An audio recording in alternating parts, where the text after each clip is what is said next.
Tools সবসময় মানুষের জন্য সহায়ক হিসেবে কাজ হয়েছে। টুলস ফর এক্সাম্পল, একদম শুরুর দিকে, মানব ইতিহাসের শুরুর দিকে টুলস কি কি ছিল? পাথর ছিল, আগুন ছিল, চাকা ছিল। এটা মানুষের জীবনকে সহজ করেছে। এরপরে টুলস আসলো, ইন্ডাস্ট্রিয়াল টুলস, মেশিন হলো, ফ্যাক্টরি হলো, মানে অল্প সময়ে অধিক পণ্য আমরা পাওয়া শুরু করলাম।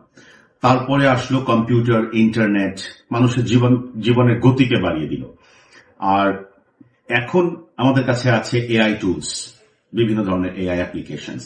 এই অ্যাপ্লিকেশনস কি করছে? আমাদের সময়কে আরো বেশি করে দিয়েছে, মানে সময়কে বাড়িয়ে দিয়েছে। Can you imagine? মানে আপনার 24 ঘন্টা এখন 48-72 ঘন্টা হয়ে গেছে। এর কারণ কি? এর কারণ হচ্ছে টুলস।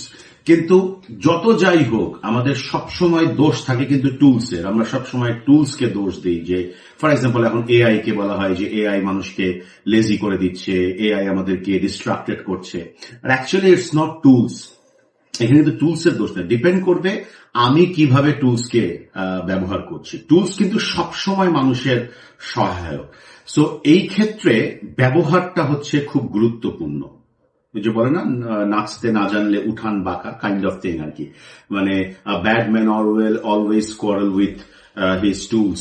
সো আমরা টুলসকে যদি আমাদের কাজের সহায়ক হিসেবে চিন্তা করি, তাহলে আমরা দেখব যে অ্যাকচুয়ালি এই টুলসের যত ধরনের টুলস আসছে বা সামনের দিনে যত আসবে, এর একমাত্র কারণ হচ্ছে কিন্তু মানুষকে হেল্প করা, মানুষের সময়কে বাঁচিয়ে দেওয়া, সময়কে সেভ করা, সো দ্যাট আমরা এখান থেকে কিছু সময় সেভ করে আমরা আর এক জায়গায় বিনিয়োগ করতে পারি। কারণ দিন শেষে মানুষ বিনিয়োগ করে তার টাইম।